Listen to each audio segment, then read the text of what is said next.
Welcome to Belief, Being, and Beyond with your host, Granddaughter Crow. Oh, awesome. Hi, everybody. Granddaughter Crow here with yet another episode of Belief, Being, and Beyond. And today I have a wonderful author. But before we get into that, Happy New Year, people. This is a wonderful year to start more practices and maybe even have another tool in your toolbox to accompany you to become your greatest life on purpose, your greatest self on purpose. So that kind of is a prelude to who I have. So, nevertheless, I have Deborah Blake here in the house. Say hello, Deborah. Oh, hi, witchy people, everybody else people. Happy New Year from me too. Um, I hope it got off to an okay start. I know things are a little iffy in the world right now, but I Are a hope little that everybody's staying as grounded as possible despite all the crazy. I love that. I love that. So let me give you guys a little touch of who Deborah Blake is. Not only an author and a witch, but an author of 18 books on modern witchcraft, to include the Eclectic Witch Book of Shadows. Have to check that one out, you guys. It will be a great complement to your magical path. And maybe if you start a coven this year, that could be helpful. Also, the Little Book of Cat Magic. You just have to get that one because there's cats. And There's then lots of cats. There's lots big, of the cats. big cat themes in my books. I love it. I love it. And so we also have today, we're going to be talking about a year and a day of everyday magic. She also produced Oracle decks. One of the most fun things is that she lives in a 140-year-old farmhouse in upstate New York with numerous cats. And I love it because she says that her cats actually supervise her activities. I love that. I absolutely love that. How did you write so many books, Deborah? How can you think of so many words? Well, honestly, I did. First of all, I've been doing it for a while. I mean, I was sort of a late bloomer. I think my first book came out in my 40s, but I'm 64 now, so I've been at it for, a while. Yeah, I think my first book with Llewellyn came out in 2007, and all but one of the 18 books are from Llewellyn. I have one that came out from somebody else, and all the decks are through Llewellyn. Um, and for the longest time, I actually had a day job too, so that makes the whole "how did you write so many books" thing even, you know, I just, some of it is a lot of what I write about is not deep intellectual, like witchy, like I don't know. Theology. Yeah, Yeah. exactly. It's not theology. I call myself the everyday witch. A lot of my books have, the everyday witch, like the Everyday Witch Coven, you know, a year and a day of everyday magic. Because for me, my style of witchcraft, which, doesn't have to be yours, I put a lot of focus on my just day-to-day life. How do I integrate spirit into my daily life? So when I write a book, a lot of times I'm just writing about the things that I do, like, the Everyday Witches Coven and Circle Coven and Grove, which was my first book, and that was also about leading a coven. Those are based on my experiences with my own coven and, sometimes input from other people. So most of them, except the one that's coming out next year, which had a lot of research in it, and I was just like, why do this to myself? But yeah, so some of it is that, some of it is I'm just passionate about it. Um, for me, being able to share my knowledge and my ideas with other people and maybe make their lives a little bit better, a little bit easier, a little bit more fun, because I think witchcraft should definitely be fun. I mean, it's serious and you want to take it seriously, but that's why they say to practice with reverence and mirth And, I've got the reverence and mirth part down because I laugh at myself all the time. Can't get the candle lit, cat walks through the stuff you laid out so perfectly. So yeah, I mean, that's where it comes from, really, is I'm just sharing my passion and what I've learned in my thousands of years of living, um, and from my cat, and just trying to pass it along in a way that's really, fun and easy for other people to use. Yeah, I and mean, that's one of the tangible. things I love this book because I don't know about everybody else, but I don't have a whole lot of time in any given day to devote to spiritual practice. I wish I did. Most of us are just running from point A to point B, trying to clean the litter boxes and, do our taxes. Sorry, I said bad word. Um, you know, and all of the other everyday stuff, keep ourselves fed, maybe keep some other people fed. And so the year in a day books are great because it's just one page. It's just, one idea or a thing you could practice really quickly. There's a few recipes in there. There's sometimes it's like, okay, let's connect with the energy of this animal, or here's the holiday that falls around this time. Because of course, when you do a year in a day book, you're like, well, no, it's going to show up somewhere in there. And yeah, it's just one little bit. And the funny thing is, I wrote this one because in 2017, I did this one, which is a year and a day of everyday witchcraft. And people really loved it, which is, great. But I kept getting notes from people saying, I use this every year. Couldn't you do a new one so I'd have something? Oh, hello, Diana. Something different, to do. So I basically twisted Llewellyn's arms into letting me do another one. I love it. But yeah, I mean, you can use it in a lot of different ways. You can follow along. We're at the beginning of the year. You can play catch up, or you can just start on whatever day you get the book, and you can look at whatever that day is. Or if you're in the mood for it, just open the book randomly and go, oh look, you know, here's a thing to say to myself, an affirmation that says I am magic. Yeah, I I am a absolutely. witch. I am magic. Magic lives within me in every heartbeat and every breath.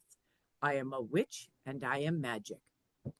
How simple is that? Anybody can do that. You don't even need 5 minutes. You need 30 seconds with nobody right where you are. Love. So, that's again, this is part of my focus on being practical, but also truly spiritual. I mean, just because you're practical doesn't mean you can't also dive deep into spirit. You just can maybe do it for shorter periods of time. Yeah, I love that. And there's a couple of things that I really enjoy about you and this book, which we'll be getting into a little bit more. So basically, people, there is a year and a day. So 365 plus one, 366. And I love that, you could even follow through. So one day, every day there's a page. And like she said, you could do it chronologically, and or you can just magically go, I am magic. But another thing that I really enjoy about you is that what you just said about, there's a saying that says we're so spiritually minded that we're no earthly good. And what I really love to do is make it where we're actually living a life practically, and like wake up in the morning, make this a part of routine or whatever. But I Last like thing before that. bed, or on your lunch break, or whenever you happen to get that minute or two. I promise I am not going to come to your house and check and see if you're on the right page. The other thing I did on purpose, because I have a lot of readers who are in the Southern Hemisphere, and, you know, many of the things in the book, doesn't matter where you are, But what I did is I designed it so that if they were in the southern hemisphere, they could start with the opposite time of the year and just go through from there. So say, if they're looking for spring equinox at our fall equinox, it still applies. It's still, because that was one of the things that people said with the first book. I do actually listen to y'all. Um, so I've tried to make it as flexible as possible. There's also, if you look in the back, there's a list of things by grouping, like, okay, affirmations or kitchen magic, bathroom magic. Because, hey, where do you spend a lot of time in your day? In the bathroom. You might as well do some magic in there. Like I said, practical. So if you need something in particular, you could look at the back of the book and go, oh, okay, on this day, she has a thing. I absolutely love that you do that. And, I've been following you and what you do. I've seen you at the Llewellyn Con, and if you guys want to still check it out, just go to Llewellyn, Books on YouTube, and you can watch a lot of magical practitioners, to include Deborah Blake. And what I was watching with Llewellyn Con that really spoke to me is that you do have this outlook of play and have fun, but ethics, people, do Oh, no yeah. harm. Do harm none. Don't mess with somebody's free will. And I kind of want you to talk a little bit about that, because it brings a safety and a security around doing this type of work, where you're just waking up in the morning, or who is this lady, and all of that. Talk to us a little bit about the ethics aspect, the reverence aspect of it. Well, I was my first coven where I was trained was led by someone who was Wiccan. I don't particularly call myself Wiccan anymore. I'm more sort of eclectic. But one of the things that I really liked about the Wiccan practice was this idea of do no harm, the Wiccan read, and also, my high priestess, my teacher, taught us about not interfering with free will, which I understand not every witch agrees with this, and that's okay. You don't have to agree with me. There are lots of people who don't agree with me. You should meet my family. Hell, my cats don't even agree with me half the time. But for me, I think about it as okay, would you want somebody to cast a spell on you that influenced your free will? Say somebody decides that, I'm their true love. I should be so lucky. And decides to cast a spell on me, and we have a wonderful relationship. And then at some point, I find out that we're in this relationship because that person cast a spell on me. How do I ever believe in that relationship again? How do I believe that person will not manipulate me in other ways? So if you don't want it done to you, don't do it to anybody else. It seems pretty simple to me. And yes, I am pretty big on ethics. I don't believe in hexing. I know that that's one of those things that not everybody agrees on, and I understand that in certain circumstances it is extremely tempting. Um, but I try and have faith that the universe is going to deal with this stuff, and we don't necessarily know from our very tiny point of view what the best way that is. I mean, it looks like things are really unfair. Right now, it looks like things are incredibly unfair. But I will try and change that on a personal level. I am not going to change that with witchcraft. I mean, I will put out positive things every day. I start my day by chatting with the gods. I say, thank you for the day, and can you help me with this? And I always ask for my country and the world to move in a better direction. That's as close as I get to trying to influence the outside world. You can influence yourself, and you can, without witchcraft, be kind and be active and do things in your community.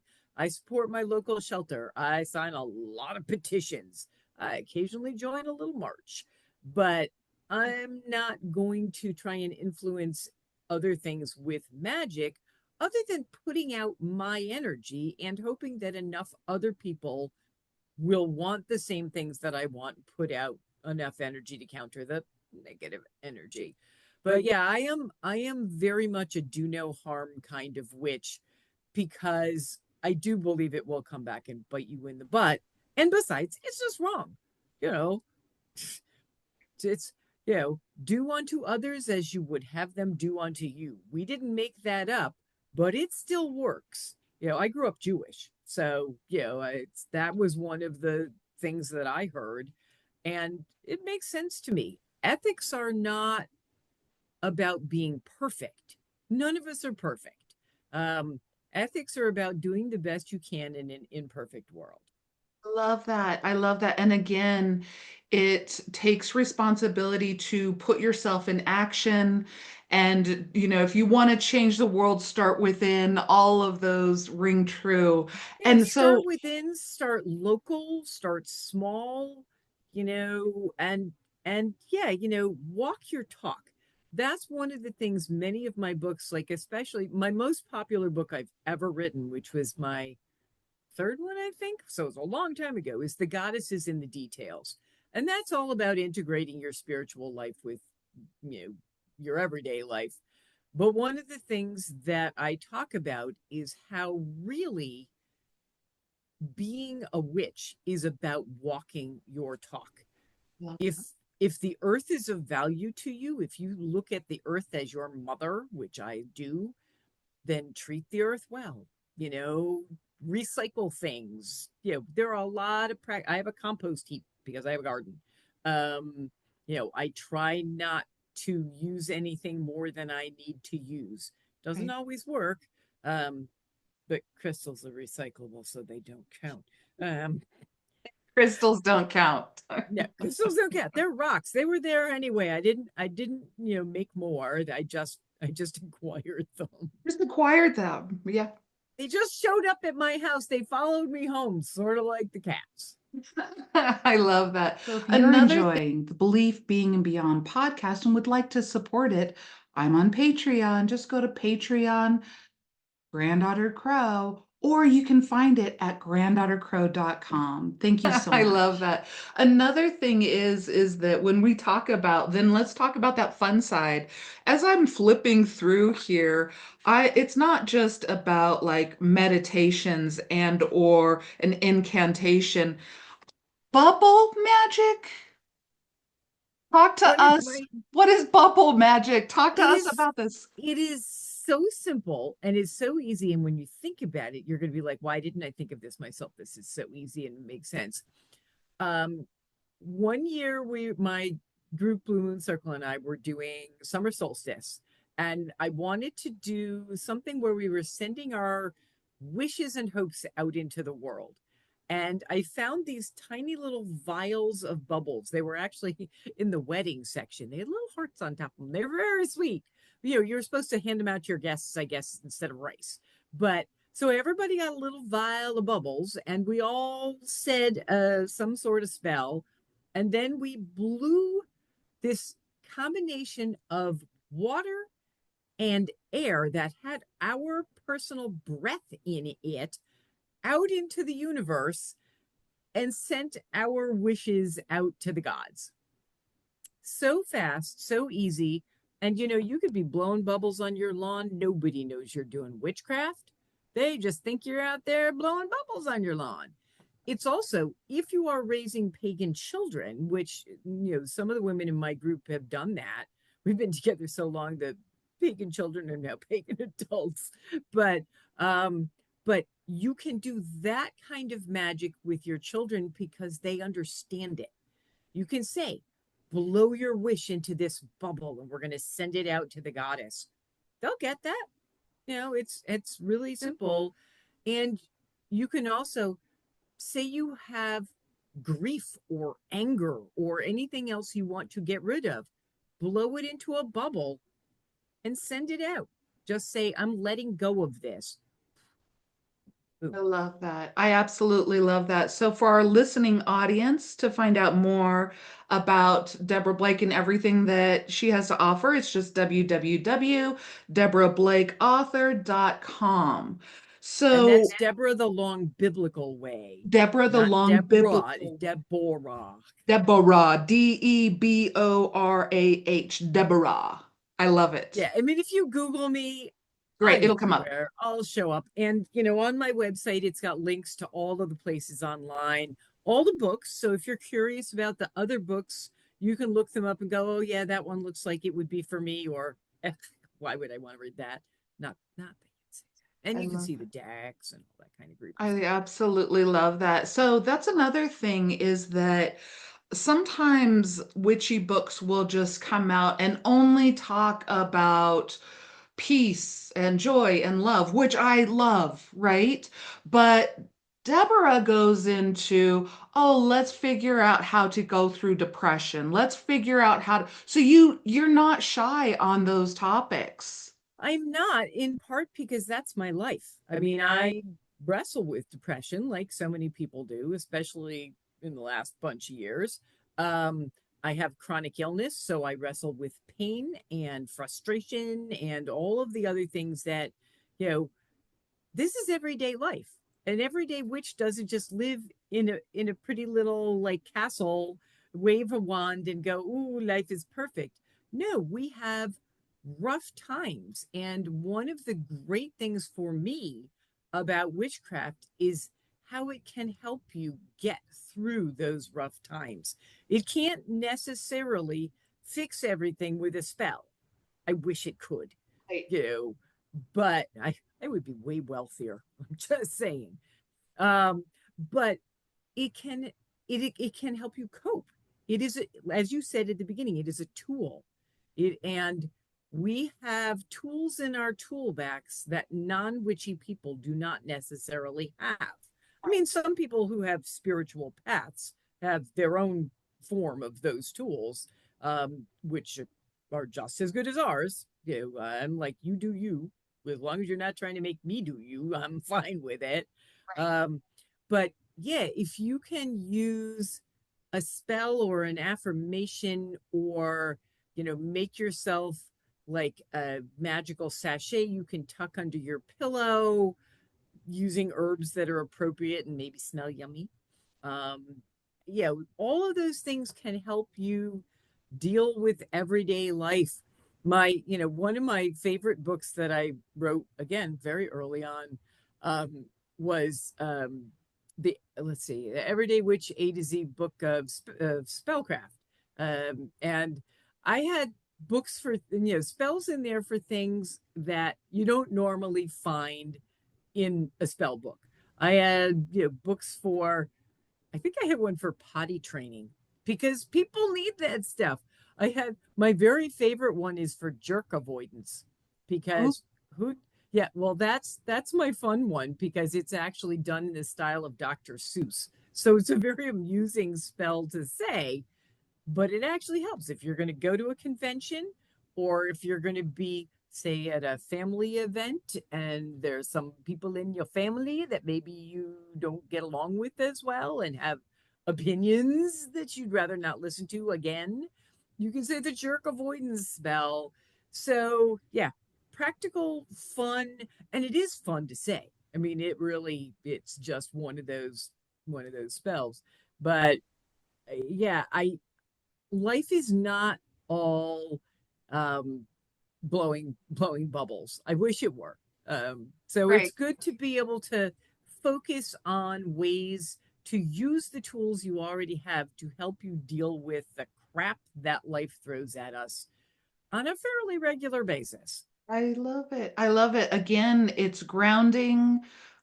It just came out here. We're recording this in January 2025. However, you can, like Deborah said, you can get it. It's a great gift too to give. I mean, I would love to see book clubs and covens do this as well. Oh, But that would be so much fun for people to do it together. Absolutely. People do this together. Or if you have like a little bookshop or witch shop, and you could just turn the page every day, and everybody that comes into your shop reads it, and it kind of emphasizes or, amplifies that energy. I'm just coming up with fun I ideas. love your ideas. These are great. Everyone should do this. Buy one for all your friends. Just saying. Buy Yeah, two, they're small.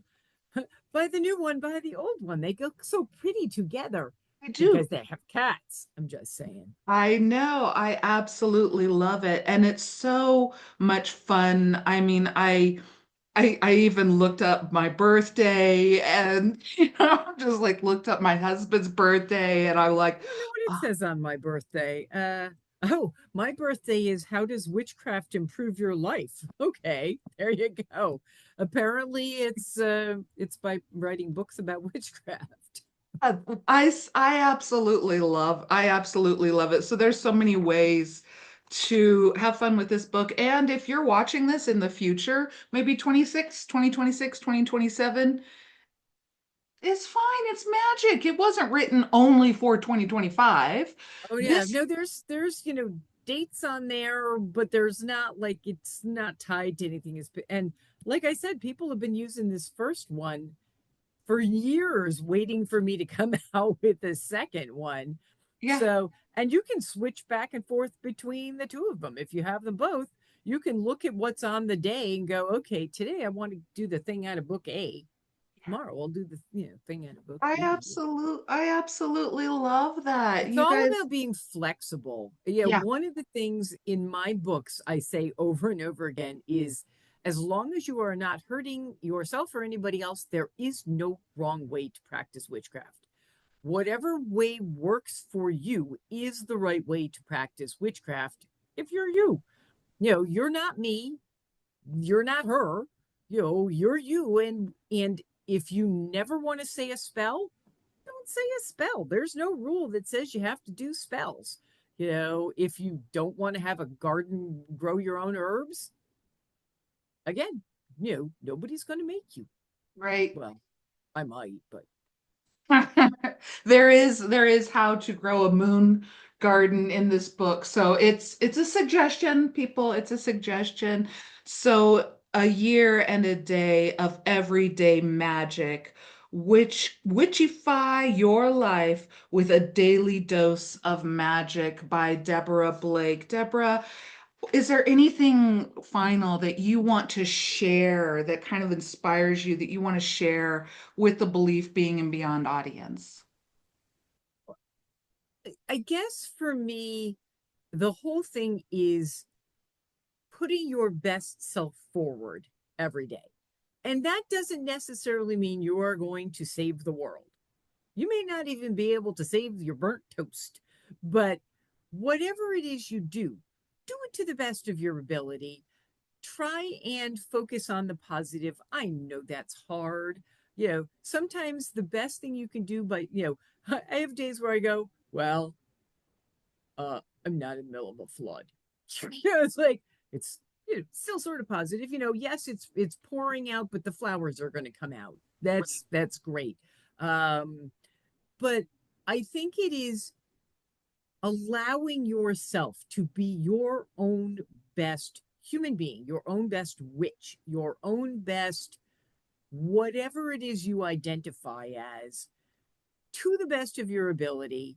And when you fail, and we all do, when you fall down, pick yourself up, read another page in the book, and go, okay, I didn't do so great today. I'll do better tomorrow. And then get another cat Then get another cat and another crystal, and right? another crystal. Yes. And possibly some chocolate. I believe chocolate cures almost everything. I mean, unless you're one of the very sad people who's allergic, which I'm sorry. But yeah, chocolate good too. But no, that's just try your best and be kind. That's my big message is be kind. It takes just as much energy to be mean as it does to be kind. In a world full of mean people, be kind. I love it. I love it. I love it. So, if you guys are inspired by this conversation and are curious about this book and maybe want to support an author, go give a review, people. Reviews are gold. I am going to be reviewing this book. You can go to Goodreads, which shows up on Llewellyn. You can go to Amazon, wherever you get your books. Goodreads shows up on Llewellyn? How did I not know there are 18 books? Yeah, no, well, because I do this podcast, I'm like, I'm going to start reviewing the authors that I have on the podcast because I'm going to Well, and ask we the audience. appreciate it. Yeah, Well, and the other thing that I tell people about reviews, it doesn't have to be long. It right. doesn't have to be detailed or complicated. Yeah, It can literally be, I really love this book. The author is down to earth and fun. I love everything she writes. Feel free to quote me. And then you can take the same review and copy and paste it on Amazon, on Goodreads, on Barnes and Noble, wherever it is you want to put it, and feel free to put it online. People do get book suggestions, when folks say, "Ooh, I read this book." I do that with other authors. If I'm reading a book I really like, I will take a picture of the book, often with a cat, because people will notice the cat, and because the authors are like, "Look, her cat liked my book." But yeah, if you can spread the word about a book, it really does help authors, and we appreciate it more than I can say. absolutely. I 100% agree.